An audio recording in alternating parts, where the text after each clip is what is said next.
What up? It's your boy T-Bear here in Reaction. Today is Films Friday. Now it's time for the meat and potato Films Friday, which is the Dead Meat Kill Count Reaction. Before I go further, I meant to put this on my my follow-up video, what's been going on with me. I'd like to give a big condolences to the creator of Dead Meat, James Janice, as he announced on his YouTube channel that his father passed away. So prayers up to him. You have my condolences with you and Chelsea and the rest of the family, though. Sorry to hear that. I didn't get a chance to. I expressed it on my community as well too, because I wasn't able to do videos at the time because my situation and everything. But now I'm here. Condolences and prayers up to James Janice on the pass of his father, though. So yeah, sad. Can't imagine losing parents, man. I know he was hurt for that because he's probably gonna be a while till you do some video. Who knows? So take your time, James, man, and it's cool because I got a lot to catch up anyway, including the Scream Kill Count Recount, as we are on Scream 3 now. Out of all the Screams, I love every single Scream. I will say this, no lie. But out of all the Screams, I say this has to be the lower end of the Screams as well too. If you had a regular Screams though, this would be the lowest though, for real. I mean, it was different. It was like a true continue of the little stab universe as well too of it though. This time with the cast of the next stab as well too, but the plot was pretty cool. Plot was interesting. I will say that, say at least though, especially indulging in the second life of Sidney Prescott, mom Maureen Prescott as well too. What she done in her past, including her past coming in the heart, not only. Maureen's past coming to haunt Sydney in a way you'll find out in a minute as well too.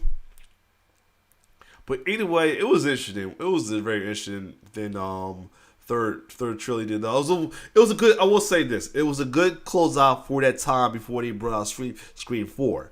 But other than that, but out of all the Screams, I will say this was definitely the lowest though to me. Though, compared to the rest, this was the lowest to me. So, other than that, let's check out Scream 3 Kill Count Recount. Let's get it.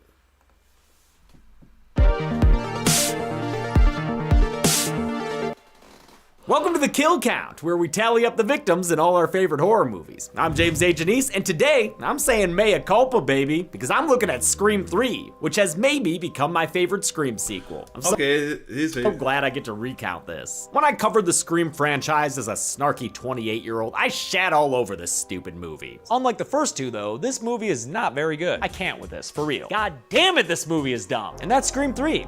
I'd consider it the embarrassing third child. Wow, so he had a little change of heart. Of the Scream franchise, a child so trapped in the shadow of its older siblings that it can't help but just suck a whole lot. How cynical I was. As a wizened 33-year-old, I'd fully come around on the utter comedy that is Scream 3. I guess I'm like David Arquette in a way. Sometimes I watch Scream 3 and I'm like, God, I don't like it. And sometimes I watch it and I was like, oh, that's really kind of interesting. Like I said, it's not a bad movie. It's just compared to the others, not the best. I will say that. It's compared to others, it's like not as good as the rest, you know what I'm saying?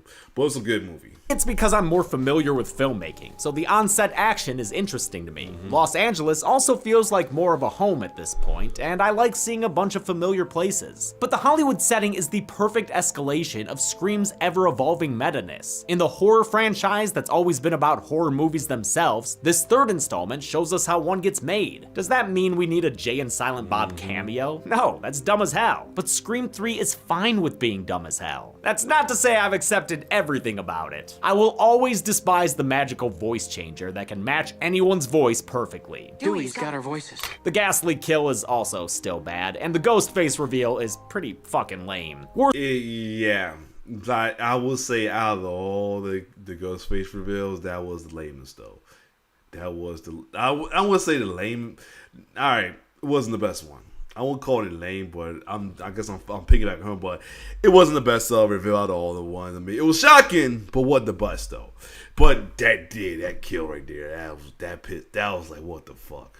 I ain't gonna lie, that was a what the fuck. Like, he's reading it, Like, really? That's how you go out? Yeah. First of all is how much Sidney Prescott is sidelined, being isolated for the first 45 minutes and having hardly any scenes with Dewey or Gale. I think the movie's themes have aged well, though, with commentary about sexual predators in Hollywood. You know, like the guy who owned Dimension, Harvey Weinstein. And then there's Parker Posey, whose performance is probably enough on its own to make Scream 3 my favorite sequel. I can't believe I'm saying it, man. She was underrated. She was the best out of that. Out of the non-secondary characters, except for the primaries, she was the best one. She was the best. But at least right now, I love Scream 3. My opinion may have changed, but did the kills? What? No, of course they didn't. Let's get to them anyway.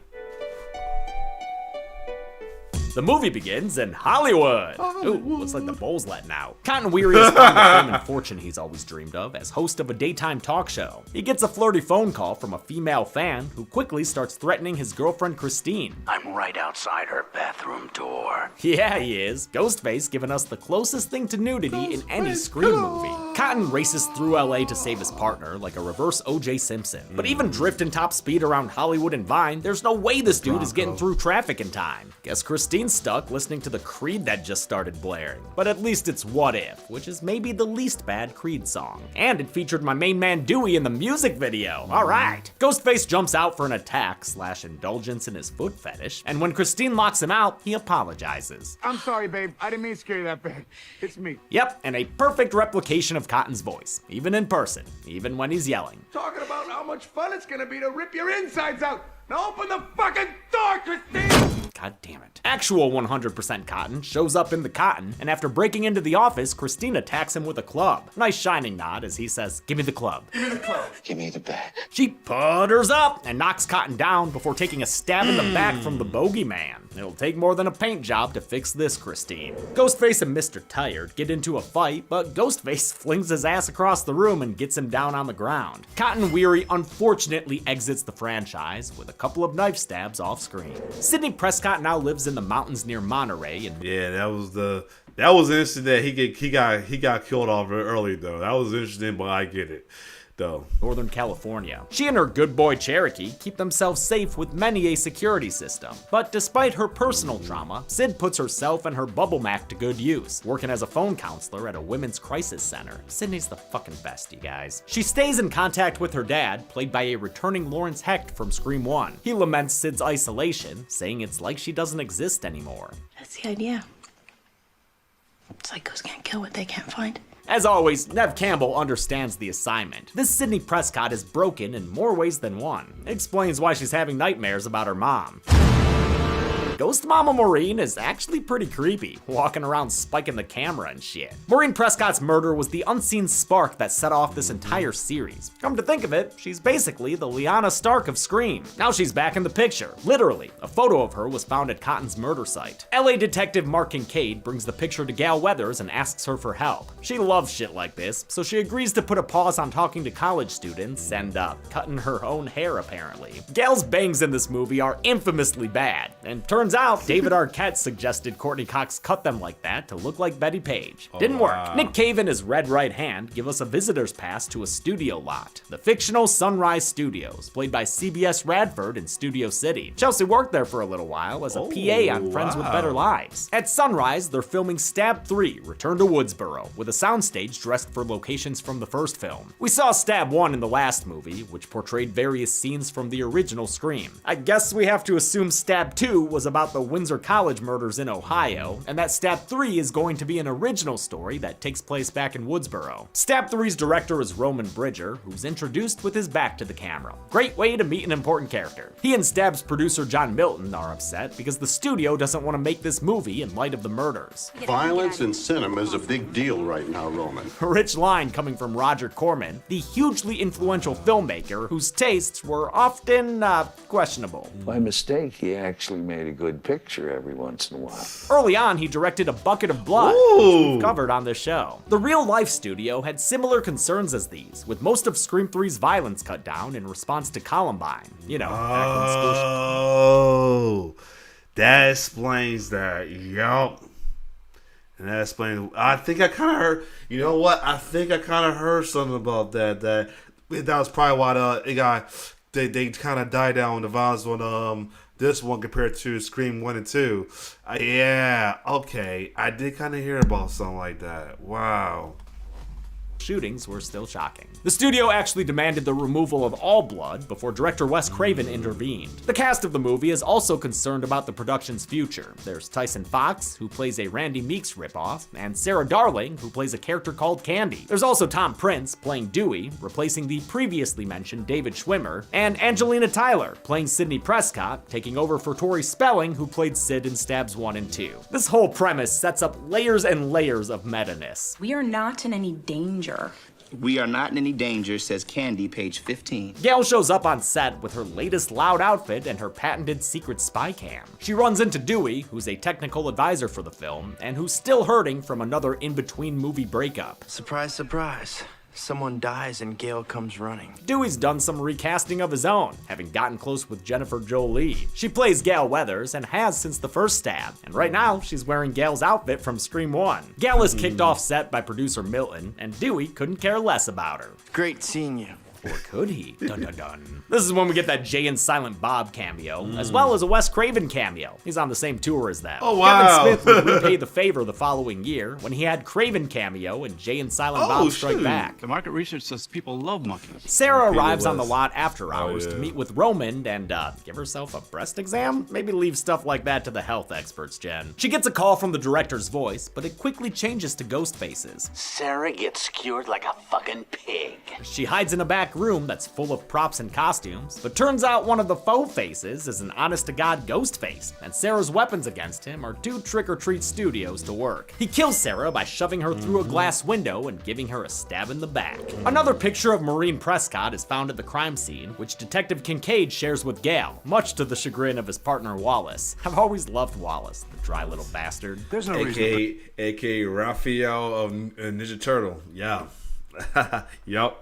That's my boy John. That's my boy that played Ralph on the first Ninja Turtle. The voice and stunt wise. Presume that Cotton's death had anything to do with this movie, is there? He was making a movie called Stab. He was stabbed. At a cafe, Dewey catches up with Gail, who left him behind in Woodsboro after she got tired of being a small-town girl. In reality, David Arquette and Courtney Cox had just gotten married, less than a month before production began. Not only did they meet and start dating on Scream 1, but both of them said Craven championed their relationship from the start. He was also really instrumental in David and I getting married. They wound up getting divorced in 2012, for largely the same reasons their characters aren't together here. It didn't work, Dewey. We tried. We're different. He used to say that was our strength. Aw, I'm glad they still remain friends and co-parents to their daughter today. Dewey is summoned to Jennifer's home in the And they were together on the later Screams well too. Hollywood Hills. Nice view. Can't be fun getting groceries though. The pseudo-gal is freaking out about Sarah Darling's murder, since after Cotton's, it creates a pattern. Someone's killing them in the order they die in the movie. Only thing is, there were 3 different versions of the script to prevent the ending leaking, so they don't know who the next target will be. This mirrors what happened in real life with both Scream 2 and Scream 3. Kevin Williamson had written Screams 1 and 2, but was a little busy when it came time for the threequel. He was still running Dawson's Creek, his script for The Faculty was being made, he was helping with rewrites Wait. I forgot. I almost forgot that Selma High was in The Faculty, but yep.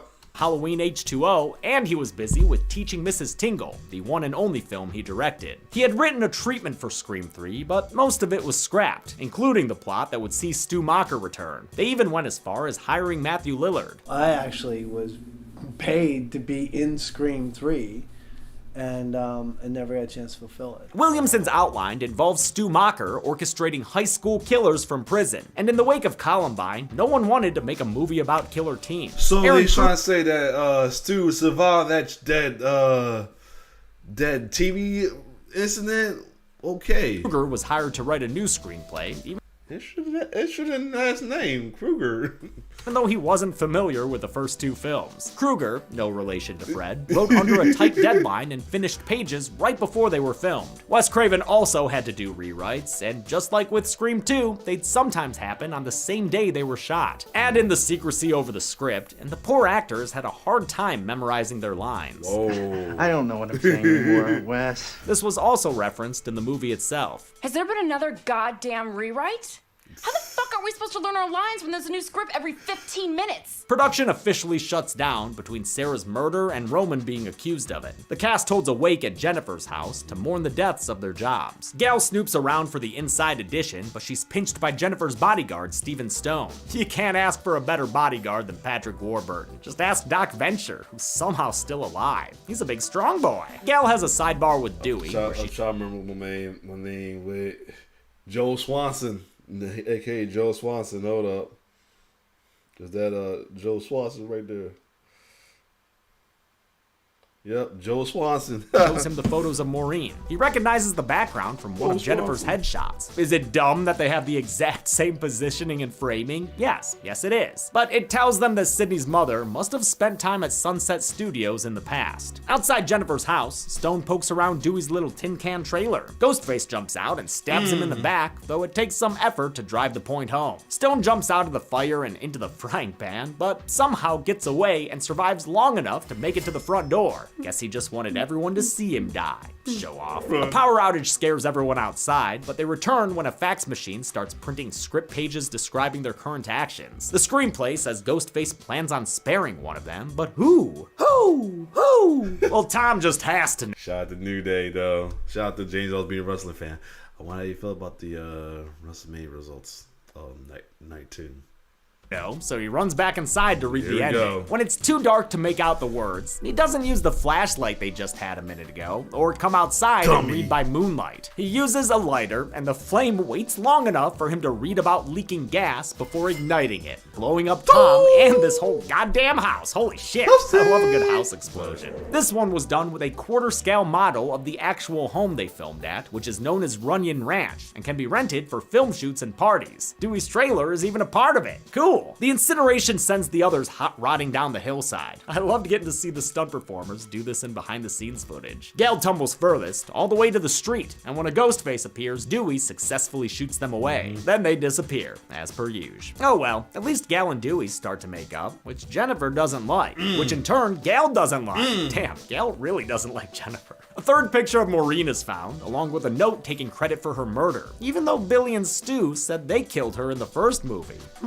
With all these Maureen mysteries afoot, Kincaid wants to talk to Sydney, but Dewey won't dox her, no matter how weird Kincaid gets with his line deliveries. Where is she? Calm down, creep, she's right here, okay? The killer called her earlier to catch up, so she's come to LA to go on the offensive. She's also wearing an outfit similar to the one she had on in Scream 2, symbolizing that she hasn't yet been able to move on from her past. She's even wearing the Greek letters Derek gave her in Scream 2. Sid has a warm reunion with Dewey and a slightly cooler reunion with Gal, but hey, at least she's not alone anymore. Her storyline is so separate. And she ain't sucking the shit out of Gail this time. For most of the movie because of Neve Campbell's availability. She could only shoot for 3 weeks of the 9-week production and had to wear a wig that took 2 hours to apply, since she was also filming Drowning Mona at the same time, and her character in that movie had much longer hair. Kincaid is enchanted to meet Sid, but she's too focused on these old pictures of her mom. They head to where they were taken, Sunrise Studios, where all of a sudden, Martha Meeks appears. She's Randy's little sister, and played by a 16-year-old Heather Matarazzo. She's here with a and I'm wondering if that's the twins' moms.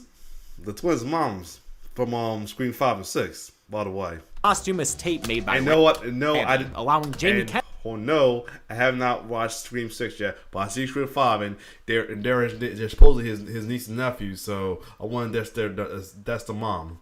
And played by a 16-year-old Heather Matarazzo. She's here with a posthumous tape made by Randy, allowing Jamie Kennedy to return for the third film. A lot of fans were upset about Randy's death. Yep. I don't blame him.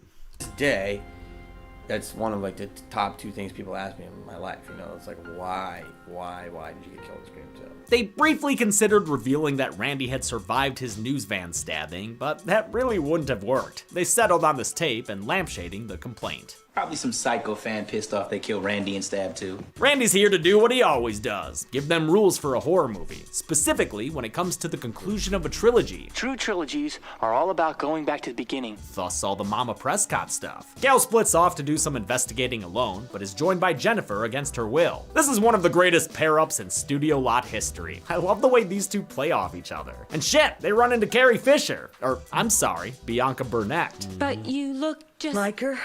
I was up for Princess Leia. I was this close. So who gets R.I.P. Carrie Fisher, by the way. it?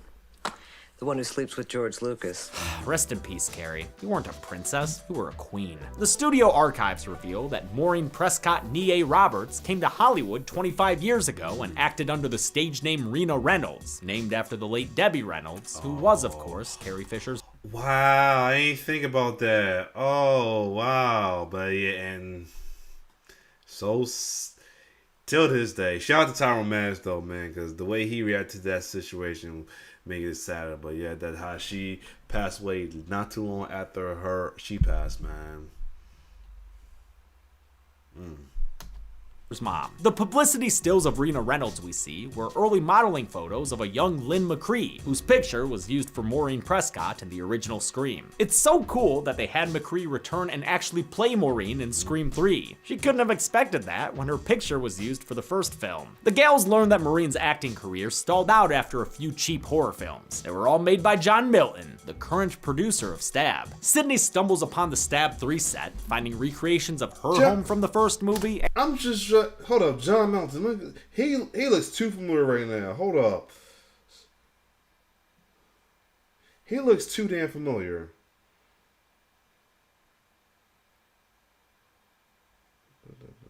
Wow, yeah, Lance Henriksen. Ain't from one of the Alien movies. He's like, ain't one from. Yeah, that's Bishop. He ain't mention that. That's what I thought so. He's Bishop from Alien movies. Yeah.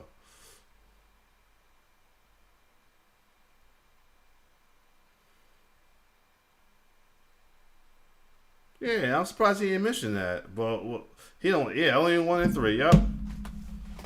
And Schumacher's farmhouse. This scene wasn't in the script, but Craven had the idea to build these sets and then write some scenes around them. And over here would be Sydney's house. I'm glad he did. It really drives home how Scream 3 comes full circle to the first film. Sid goes up to her fake room, which is not only a hot set, but also a haunted set. It's got a ghost face! They have a classic Scream chase scene, which sees them running upstairs again. I love when Sid pushes a fucking equipment cart on him. The great chase ends with her throwing him onto a mattress down below, but since she doesn't elbow drop him, the bastard gets away, and maybe pretends to be her dead mom underneath a crime scene blanket? Give mommy a kiss and we'll make up.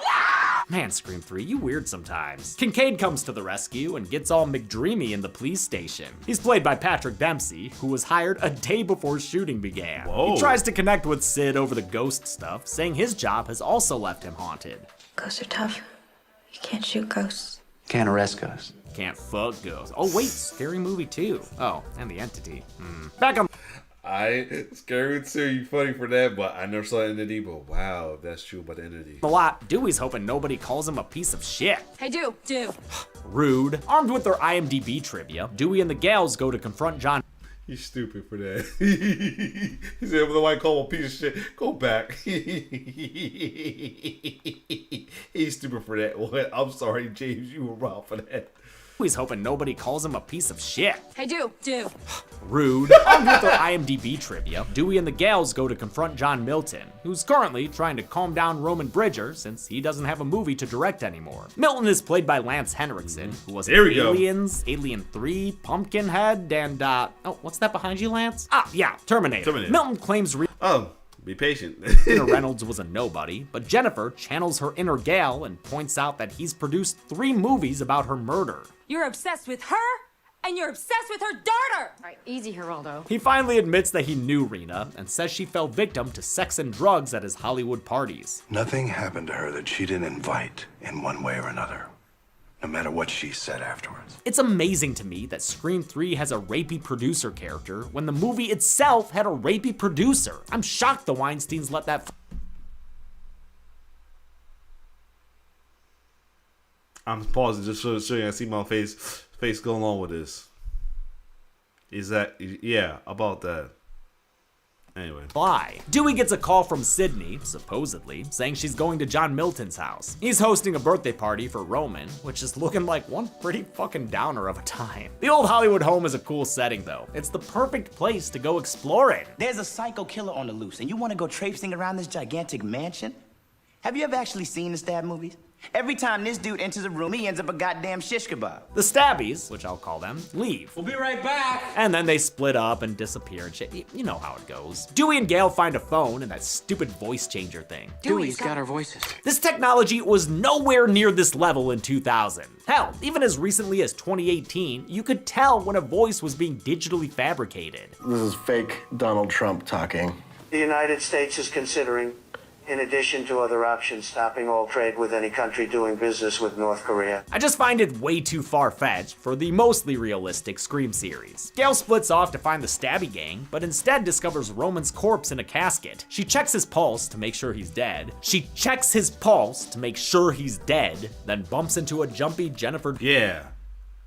That's why is the reason why he's saying that. And the reason why he didn't put him in the kill yet. That threw me off a little bit. I'm not gonna lie. That threw me off. How? Jolie. The gaggle of Gales run into an Auntie Angelina, who promptly flees when warned of the danger. She's sick of this Hollywood lifestyle. I did not fuck that pig Milton to get a leading role just to die here with second-rate celebrities like you two! Wow, she really got that Sydney rundown though. Flappy arms and everything. In earlier drafts of the script, Angelina was revealed to be one of the killers. She was going to be an old classmate of Sydney's who became obsessed with her subsequent fame. Character traits later briefly touched on in Scream 4. The ending was changed for various reasons, and Angelina instead became another victim, killed by a stab to the chest. The other ladies Disney Channel their heads over the railing and see her body get dragged away. Another chase sees Dewey get punched in the face. Oh, fucking twice. And more vase breakage. Classic Scream. They always breaking vases, man. Tyson gets stabbed and chased by the face. Oh, you motherfucker! But can't. Every time, yo. Every time. I gotta run it back. That cracked me up. That part cracked me up every time. Oh, every time watching that cracked me up when he did that. Shout out to Deon Richmond from AKA Bud. Oh my god. Man. Tyson gets stabbed and chased by the face. Oh, you motherfucker! Can't outrun the rug getting pulled out from beneath him. My god! Tyson's probably dead at this point, but for good measure, Ghostface tosses him out of a window. Jennifer is the next to be targeted and winds up on the other side of some two-way mirrors overlooking a bedroom. Gross implications there. Dewey's unable to shoot out the mirrors in time to save her, so Jennifer is killed from getting stabbed to death by Ghostface. Aw man, I'm real sad she's done it. I kind of thought also that he might have shot her too. That's the other reason. But glad he cleared out that was based on her getting stabbed. The movie. Ghostface is hella efficient here, because he's already grabbing Gale and tumbling with her down the stairs. Dewey tries to do a rescue, but his gun is empty, so Ghostface takes him out with a knife handle to the head. That's fine, but man, I hate her. That was so lucky right there. That was lucky. Man, we was like, these dudes are so lucky. Until we get to 5. If you saw 5, you know what I mean. Gale crawls to him and basically surrenders herself to Ghostface. Sydney finds her file at the police station and is all like, obsessed much, Kincaid? She gets a call from Ghostface, who says he's holding Dewey and Gale hostage, so she grabs a gun and heads out to save her friends she's hardly seen. She gets to Milton's mansion, where Tyson's poor body is still laying in a poolside blood pool. This 22,000 square foot complex is played by the Paramore estate in Silver Lake. It was also used as the private school in Halloween H2O. The pool was covered so it could be used as a courtyard, but you can totally see the balcony that Tyson was thrown off back there. Ghostface calls Sydney and makes her use a metal detector, revealing there's a gun in her boot. Yeah, throw that shit away, Sid. Kersplash. As soon as she gets to Dewey and Gale, Ghostface backhands Sid to the floor. She came prepared though, with the other gun we saw her keeping at her home earlier. She uses it to shoot the mother down. Yeah! Oh no, he gone. Kincaid is suddenly here, which is kinda sus, my man, but he proves he's a good guy when he intercepts a Ghostface attack. Ghostface beats him down, then goes after Sid. Yeah, I was kind of thinking he might have been it, but I was looking glad he wasn't, man. I'm like, enough with the boyfriend being the one, being the killer. I'm shaking my head because again, if you saw the later ones, now I didn't see 6 yet, but we see 5. Just saying. Fucking clumsy ass. He chases her through a secret bookcase door that leads into John Milton's hidden screening room. Ghostface appears in that ghost mom body bag and shows how they survived the gunshots with a bulletproof vest. The tactical Ghostface is revealed to be, wait. Who are you? Roman Bridger, director. Oh, yeah, that's Roman. How? The guy introduced with his back to the camera and who wore glasses in every other scene. He's the killer. And brother. And brother. Well, half-brother. When she was going by Rena Reynolds, Maureen Prescott was raped right here in John Milton's manor. Roman was born of that rape. And if you think that's bad, things could have been worse. In the original script, where Angelina was the second killer, Roman was sleeping with her to fulfill an incest fantasy. Okay, Angelina would have helped set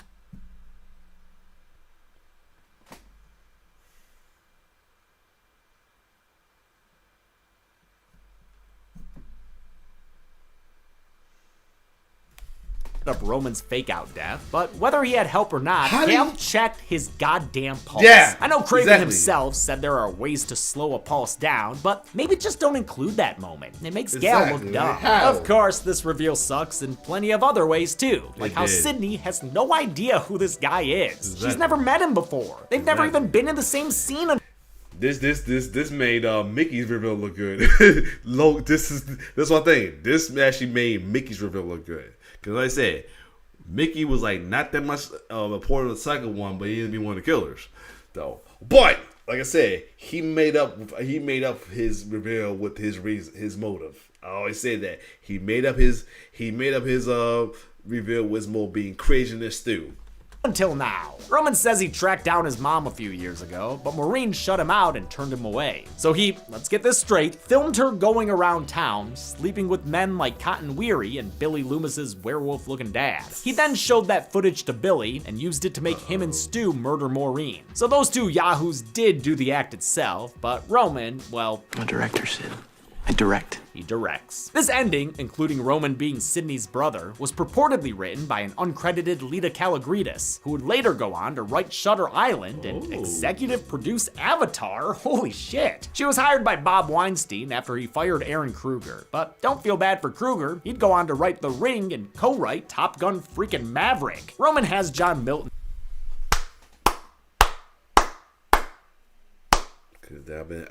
That movie got a lot of accolades. I'm talking about Top Gun Maverick.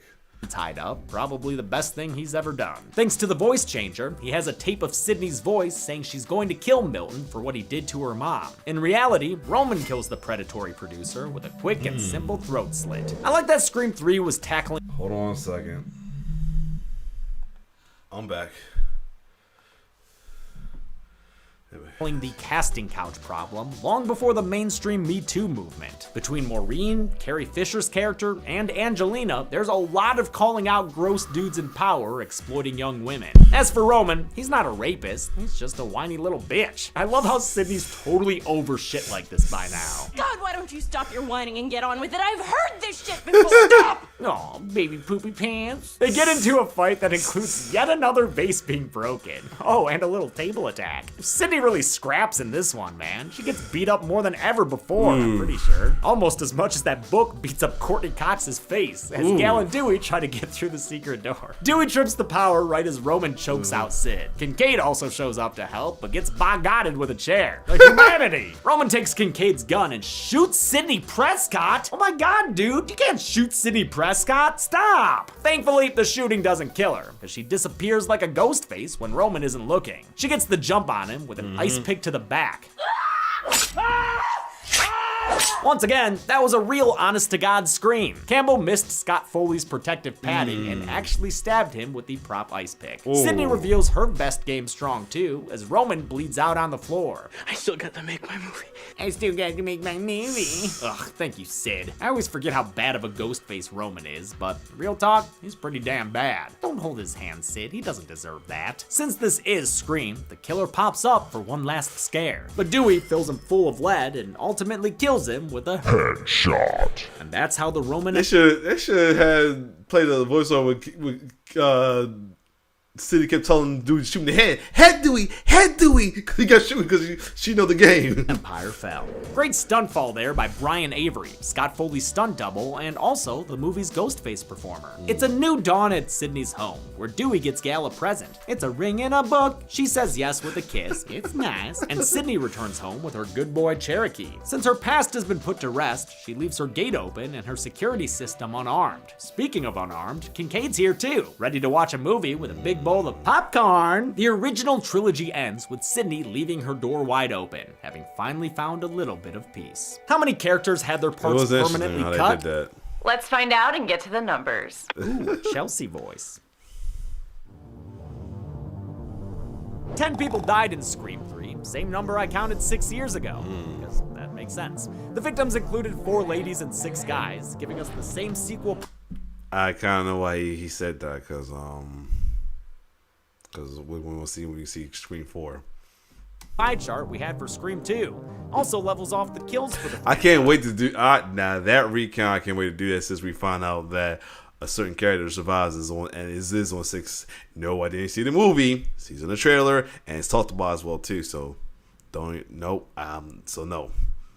For now. With a runtime of 116 minutes, that left us with a kill on average every 11.6 minutes. I'll give the golden chainsaw for coolest kill to Tyson Fox. Most of these kills are pretty tame, but Tyson's got that spine-bending backflip. Hope his stunt performer got a bonus that day. Dog Machete for lamest kill will go to Cotton Weary. Look at how buff Liev Schreiber is. I don't buy that Roman Bridger took him down. 100% bullshit is more like it. And that's it. Scream 3 was supposed to come out in December 1999, but they reshot the opening scene a bunch of times for various reasons, which pushed the release to February 2000. When they wrapped production, everyone was adamant it'd be the last one. There's not going to be any more after this. Well, we don't want there to be a Scream 4 and 5 and 6. Well, too bad, motherfuckers, because 11 years later, we got ourselves a Scream 4. I'll look at that next week. But and until a 5. Then, I'm James H. And a 6.